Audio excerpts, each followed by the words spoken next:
Hello and welcome to the Church in Action program. This week we're starting part one of a two-part series with Reverend Dr. Steve Macchia as we discuss the spiritual formation of leaders. Enjoy! Making disciples is the church's primary mission, and God uses the spiritual disciplines to transform us to be like Jesus. So this week we're talking in our series about disciple making and spiritual formation. I've got a very special guest, a name very well known to Vision New England network people, Reverend Dr. Steve Macchia, the founder and president of Leadership Transformations, director of the Pierce Center for Disciple Making at Gordon-Conwell, and author of 16 books, and used to lead Vision New England. Steve, thanks for being with us. Thanks, Charles. What a joy. So, Steve, give us a little bit of biography, if you would. How did you wind up at Gordon-Conwell, Leadership Transformations? The quick story is that I was led to faith as a high school student in Greater Boston by a man who was at Gordon-Conwell Theological Seminary and was serving as our youth pastor at the time. I followed in his footsteps and went to college in the Midwest, sight unseen, to a very small Christian college, Northwestern College in Orange City, Iowa. Then I came back to Gordon-Conwell as a master's level student, MDiv student. And during that time, I was hired by Grace Chapel in Lexington, where I stayed for 11 years while I was finishing my MDiv. I was serving on the team during some wonderful growth years for Grace Chapel, and we had a wonderful time. I learned so many transferable principles about ministry from Gordon MacDonald and Warren Shue and others that were on the team at the time. That was 11 great years, and I finished my MDiv during that time. And then I was asked to lead a group called the Evangelistic Association of New England by its current, or its at that time, current chairperson, Alan Emery III. And Alan Emery recruited me. I fought, kicked and screamed. I'm like, I don't think this is for me, but it ended up being 14 of the best years of my life, sitting in your chair as the head of Vision New England. During my tenure, we changed the name from EANE to Vision New England. We exceeded 10,000 at Congress, and we bought that facility and bought and built that facility in Acton, Mass, which was our offices and gathering space for training events. We had about, 40 ministry initiatives. It was amazing. It was wonderful. Loved it. Loved every minute of it. But about a year before I left, God woke me up with a dream, and I needed a discernment team to help me understand it, as well as the board at Vision New England at the time. And a year later, left Vision New England and started LTI.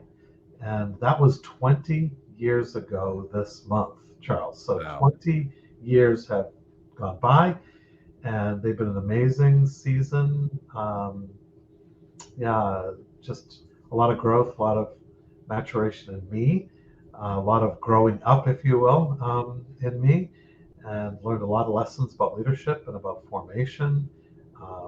It was at that time that Gordon-Conwell also said to me, "What are you doing?" And I'm like, "I'm not sure what I'm doing." They said, "Well, how about helping us with the Pierce Center? We'll give you an office, we'll give you an assistant. This can be your home base." It was God's first and great gift to me, because I had, as I said, been led to faith by a Gordon-Conwell student, got my master's there, got my DMin there, and now I'm back helping the next generation to prioritize the care and nurture of their soul. So for 20 years, I've been doing the Pierce Center, but my bigger umbrella is Leadership Transformations. So that's the thumbnail sketch. And for me, it's been so neat to get to know you a little bit because of that history, right? When I got involved in Vision New England and I traveled around and met leaders all over New England, the number of times I heard Steve Macchia and David Midwood and the love and affection and respect folks had, it was just neat when we finally got to get together and start talking to each other too. So thanks again, Steve, for that foundation. They loved David Midwood. They tolerated me, I think. Well, then I'm one step down from tolerated. And so tell us more. What is this dream, and how did it lead to leadership transformations? Well, it was actually a dream. A Sunday morning in August, in 2002, my son was about to face his 13th and biggest, most dramatic surgery on his right leg. We had done multiple surgeries. We had worked with the orthopedic team at Children's Hospital for like 17 years. This was the big one. And I said to Ruth, we've got to go away for a weekend. We need a rest because we're about to face, this massive time to help Nate, get back on his feet again. And we went away to Quebec, old Quebec City, for just a long weekend. And it was a beautiful time, great for the two of us. But in that time, for whatever reason, I've yet to figure out why God's timing is what it is. I was awakened with a dream early on a Sunday morning, and with words and pictures and a graphic and instructions. And it took me several months to figure it out, but it ended up being, I didn't know if it was for Vision New England. I didn't even know if it was for me. I didn't even know if it was me or if it was God. So we sifted and sorted our way through it. And within about 6 or 7 months, on the heels of that year's Congress, went into some very serious discernment and decided that I needed to follow God's instruction. And the Vision New England team released me, blessed and sent Ruth and me. We didn't know what we were doing, Charles. I had a dream. I had one donor check in my pocket, and that's about it. Wow. And the first group that came to me was the seminary. And that was huge because Walt Kaiser at the time was the president, and Barry Corey was the senior leadership person in academics. And I had worked with his father at Vision New England, actually.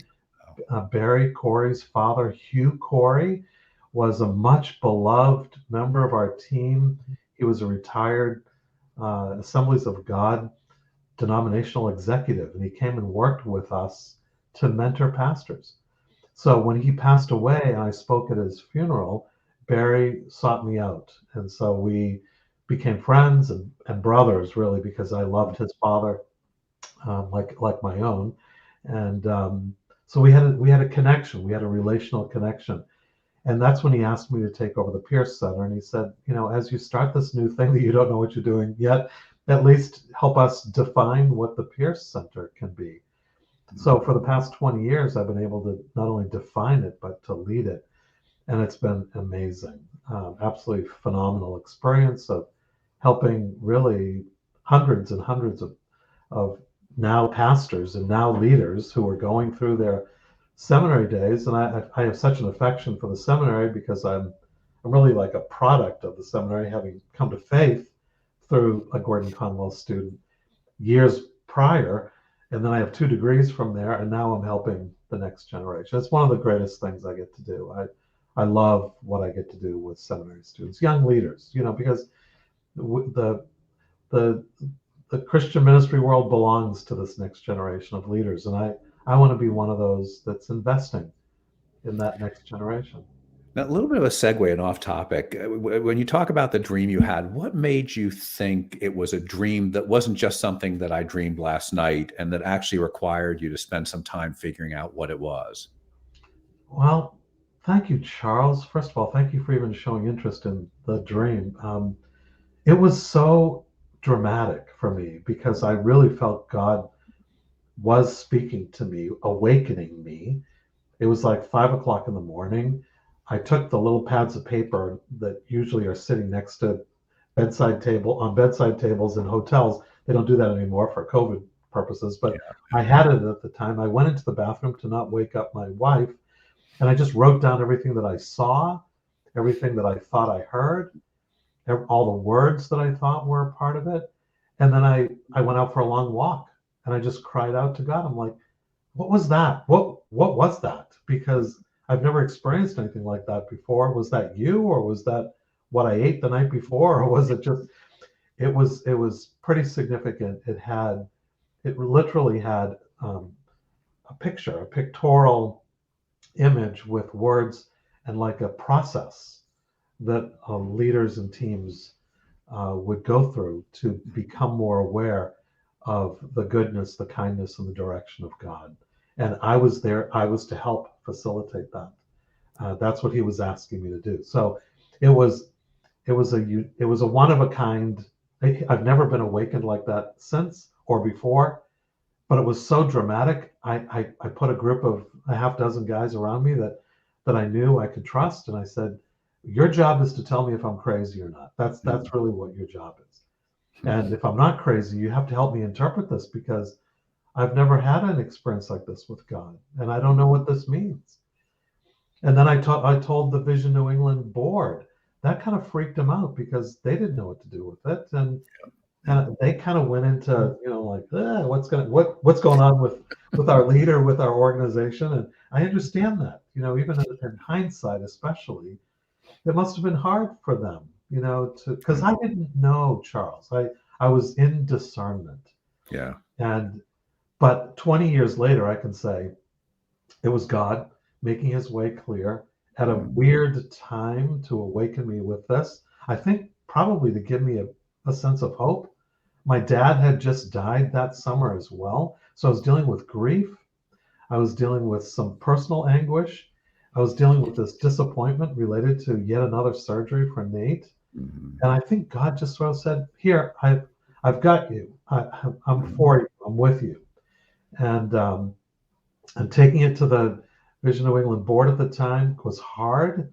I'm not sure I would recommend doing such, like, in hindsight, but I wanted them involved. I wanted them to know. I wanted them to be a part of the discernment. What was God doing here? And I think that, God loves to make himself known to his people. He absolutely loves it. And in a lot of my teaching, I point out the ways in which God makes himself known all the time. He's like tapping you on the shoulder of your heart 24 hours a day, 7 days a week. He just wants you to know that he has great affection for you and great love for you. And sometimes it means awakening you in the middle of the night and giving you a very dramatic dream to like shake you and wake you to the reality. He's got you. He's with you. He's for you. And that's what it did for me. And so I left June 30, 2003, and I started this new adventure. And my son was going to Gordon College that fall. My daughter was going to LCA. I had huge debt to pay for schooling for my kids. I had no idea how that was going to get paid. But 1 week at a time, God said, "This, I got you. I know you. I love you, and I'm going to provide for you." Yeah, there was something about it though that you had some sense this was not just a regular dream, and No. you may not be able to figure it out. It sounds like there was some sense. Otherwise, you'd have just let go of it, I assume. Yeah, it was something unusual. It was something unique. It was something extra special that I needed to pay attention to. Yeah. I would have been disobedient to God if I had not. If I just ignored it. I wonder. I have a hypothesis that when God does it in those odd ways, that it's because it wouldn't make sense to you. Right. Right. So I think about it because I would agree with you, very limited, one time in my life kind of thing, not a dream, but something else. Right. And it was like, I finally realized I'd have never figured this out on my own. He had to do something very different. Well, think of Moses, it took a burning bush. Yeah. Think of Balaam, it was his donkey. Yeah. Think of, Mary and Elizabeth, and it was angels. And, it's just sort of like, he can choose the way in which he wants to get our attention, however he so chooses. Yeah. And for me at that particular time, it was awakening me with a dream. Yeah, that's so neat. That's so neat. Thanks for sharing that. Well, now let's get back to how the dream evolved then. And so because it becomes leadership transformations. What is leadership transformations? What are you trying to do? In a very simple term, we are trying to raise the attentiveness of spiritual formation and soul care in the hearts and lives of leaders and teams, knowing that as the leader goes, so goes the organization. But more importantly, as the soul of the leader goes, so goes the leader.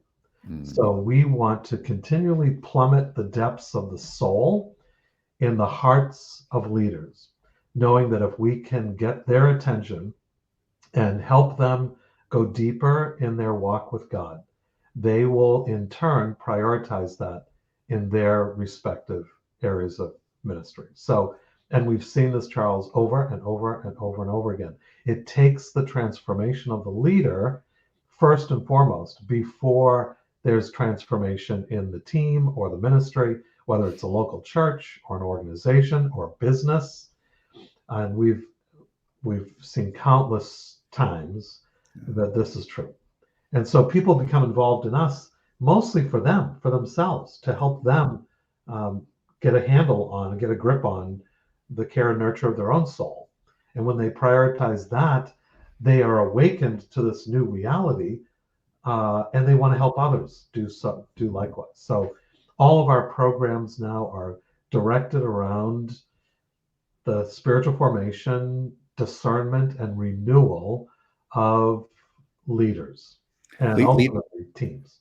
Leaders of ministries or leaders in any capacity? In any capacity, because it's leaders in business or leaders in a particular vocation, but mostly it's ministry leaders, pastors, and we've got thousands of Christian organizations that are out there. So we do work, for example, with denominations like Salvation Army. I do a lot with the Army. I love the Army. I do anything for the Army. But we also do things with organizations, specific organizations, or particular churches, where we're doing retreats for leadership teams and helping them prioritize soul care in the midst of their discernment and their planning. And so would this fall into the spiritual direction bucket, or is there some overlap, but it's something different too? It includes spiritual direction. In fact, our biggest program is SELA, our certificate training program in spiritual direction, which has blossomed like crazy. We had, just as we started, it was just SELA East here in the Northeast. It now is SELA East up and down the East Coast, SELA West in Arizona, SELA Europe in Scotland, and SELA Anglican that we've started with the Anglican Church of North America in one of their particular dioceses here on the East Coast. So all of a sudden, it used to just be one cohort. Now it's like 12 cohorts. Wow. And that ministry has every cohort is full with a waiting list. Now not all of our, sorry, I was just going to say, not all of our traditions have that phrase spiritual direction. It's a relatively newer one for me. What happens in spiritual direction? What does that look like? Spiritual direction is quite ancient, but it is new for the modern evangelical church. It's probably 20 years old within that sector, but it's growing, Charles. It's amazing. Even among evangelical churches, there's a dramatic interest in it. And basically what direction is, it's one of those caring ministries like coaching and counseling, but it's distinct in the fact that, particularly the way we teach it, it's more contemplative, it's more reflective, it's emphasized on listening to the person's. The weirdness is it's called being a spiritual director and a directee, but there's no directing that goes on. It's all listening to how God is directing, how the Spirit is moving. And so the director is to be trained to help the directee, the person who's coming for direction or insight or understanding, to give them guidance, to help them see where God is in the midst of their story. In fact, it was spiritual direction for me that I was starting to have at the latter years of my time at Vision New England. That was really the biggest part of my needing to do something like this, because direction had so dramatically changed my life. And I still have the same spiritual director more than 30 years later. He's an Episcopal monk related to the Society of St. John the Evangelist in Cambridge, Massachusetts. And I've seen David, my spiritual director, all these years. So when I was at Vision New England, I was trying to interpret terminology back to my team as to what it was that I was doing. It was so new. There was like a big question mark over it. What are you doing? What is that? All I was doing was talking to a person once a month about the state of my soul. And he was helping me learn how to pray, learn how to go back to God, learn how to trust Jesus being in the midst of my story. And so that's really what it is. It's spiritual guidance or spiritual friendship that's packaged in this terminology called spiritual direction. And so when I hear you talk about that, it sounds to me like helping you grow as a disciple. It is. And now we did some research over the course of the pandemic, a lot of focus group with leaders across New England who said, we're not good at making disciples. Yeah. Are you filling in a space where we really all should be working? Well, I frankly feel that every leader needs a spiritual director. I don't think any leader in a Christian context should be without a spiritual director. That's how dramatic I now believe. But if you don't have a spiritual director, to at least have a spiritual friend or a spiritual friendship kind of community where you can give voice to your experience with God. And so, yes, we're discipling. And if I can just sort of throw in my definition of formation versus discipleship or with discipleship, I think discipleship or disciple is that's our name. We are disciples. So I'm a disciple of Jesus. You're a disciple of Jesus. I want to follow Jesus more intimately. So I want to become a better, more faithful disciple of Jesus. So what do? I need to study the scriptures. I need to have a quiet time. I need to have a group of people coming around me to teach me the ways of God. So I'm initiating toward God in my desire to be like him. Formation, however, is learning how to posture oneself to receive what God wants to initiate toward you. So a dream is one way. I had nothing to do with it. He initiated toward me. I needed to make sense of it. When God, through his word, awakens me to the reality of a truth, I like, wow, thank you, God. That was amazing. That's part of my formation. Part of my formation, I believe, is learning how to posture myself to receive from God, because he's giving to us all the time, whether it's the beauty of creation, whether it's in the biblical text, whether it's in community and friendship. What are the gifts that God is trying to give to you that he wants you to acknowledge as gifts that he's given? That's formation. Discipleship is me taking steps toward Jesus. I'm initiating. I'm saying I want more. I'm saying I want to go deeper. I'm saying I like you and I want to hang out with you and learn more from you. So it's right hand, left hand. It's both hands. We need both. But I think discipleship is the bigger concept. It's because it's my name. It's your name. We're a disciple. So you can't walk away from your name. Yeah. But as being named as disciples, how are we walking toward Christ, and how are we posturing ourselves to receive from Christ? And so one of the ways you're helping people with this is spiritual direction, helping leaders and organizations. What are some of the other things you guys do at Leadership Transformation to help people?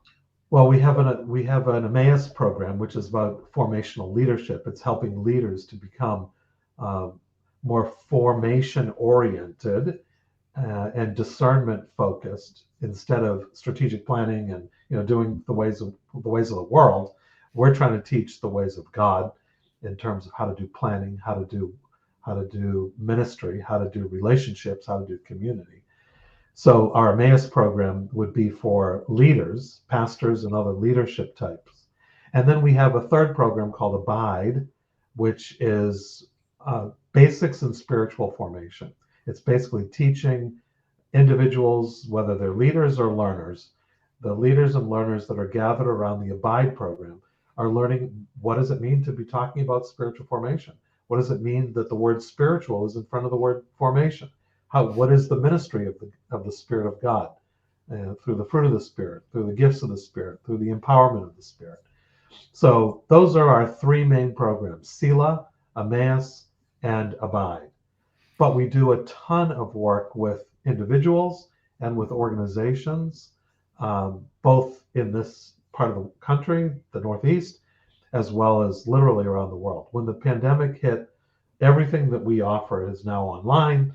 Our podcast, our programs, our workshops, we have online retreats that we offer because we saw the need and we entered into that space. And in the past, I don't know, the past 5 or 6 years, I think we've just about everything has doubled or tripled, simply because of the geographic widening of the internet. Thanks for listening. This program is created by Vision New England, which accelerates evangelism by helping the church make disciples, do justice, and foster unity so people want to know Jesus and New England will be transformed. You can find more resources and donate at visionnewengland.org. This program is brought to you by our friends at the Luis Palau Association, who are dedicated to proclaiming the good news, uniting the church, and impacting cities worldwide. Stay tuned for part 2.